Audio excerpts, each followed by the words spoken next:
రైతులకు సరిపడ యూరియా అందించడంలో ప్రభుత్వం వైఫల్యం చెందిందని మాజీ ఎమ్మెల్యే చిట్టెం రామ్మోహన్ రెడ్డి అన్నారు. నారాయణపేట జిల్లా మక్తల్ ప్రాథమిక వ్యవసాయ సహకార సంఘం వద్ద యూరియా కొరతతో రైతులు తీవ్ర ఇబ్బందులు పడుతున్నారు. అయితే ఈ విషయం తెలియడంతో రామ్మోహన్ రెడ్డి వ్యవసాయ సహకార సంఘం కార్యాలయం వద్దకు వెళ్లి రైతులతో మాట్లాడారు. గంటల తరబడి రైతులు నిరీక్షిస్తున్న పట్టించుకునే అధికారుల తీరుపై ఆగ్రహం వ్యక్తం చేశారు. ఇక మక్తల వ్యవసాయ సహకార సంఘం వద్ద రైతులు సరిపడా యూరియా అందించాలని అధికారులను డిమాండ్ చేశారు. రాష్ట్ర ప్రభుత్వం స్థానిక మంత్రి వైఫల్యం వల్లే రైతులు తీవ్ర ఇబ్బందులు ఎదుర్కొంటున్నారని ఆరోపించారు. తక్షణమే రైతులకు సరిపడా యూరియా అందించాలని ఈ సందర్భంగా మాజీ ఎమ్మెల్యే చిట్టెం రామ్మోహన్ రెడ్డి డిమాండ్ చేశారు. రాష్ట్ర ప్రభుత్వం కేంద్ర ప్రభుత్వం రైతుల జీవితాలతో చెలగాట మారుతా ఉందని అందరికీ తెలిసిన విషయమే. దాంట్లో భాగంగా మేము అనుకునే మంత్రి అయ్యిండు కొంచెం మంచిగా వస్తుంది, మేము ఎక్కువ వస్తాం, రైతులకు బాగా అవుతుందని అనుకుంటాం. కానీ ఈరోజు 10 ఎకరాలకు ఒక ఒట్టి 2 సంచుల బ్యాగులు యూరియా ఇవ్వడం అనేది ఎంతవరకు సమంజసం? ఇది అంటే రైతులు ఏమన్నా పిచ్చబడుకుంటున్నారా? అది కదా పైసలు గట్టిగా తీసుకుపోయేది. దానికి 10 ఎకరాలకు 2 సంచులు, ఎకరా కనీసం 2 బ్యాగులు వేస్తారు యూరియా.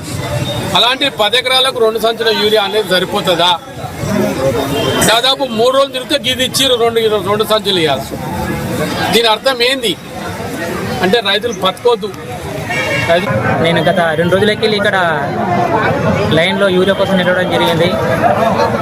నిలబడిన కూడా 2 రోజులు ఫలితం లేదు.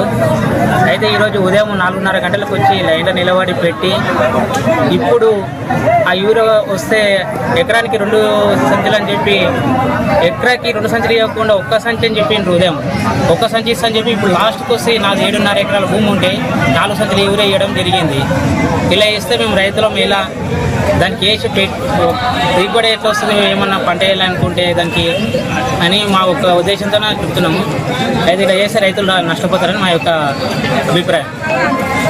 నిన్న పెట్టినాము, పెడితే ఏం చేసినారు, ఇంకా మళ్ళీ ఇస్తలేం, మధ్యాహ్నం వరకే ఇస్తామని కొన్ని పేపర్లన్నీ తీసి మళ్ళీ ఇచ్చిండ్రు.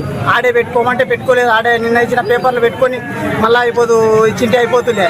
అది మళ్ళీ ఇచ్చి మళ్ళీ రావడం అయితే జరిగింది. ఇప్పుడు జరగడం వల్ల మళ్ళీ ఇప్పుడు ఎకరకి ఒకటి కనీసం అప్పుడు పోయినా సరే ఒకటి ఇచ్చిండ్రు, ఇప్పుడు ఒకటి కూడా ఇయ్యరు. సగం సగమే ఇస్తామని చెప్తున్నాం.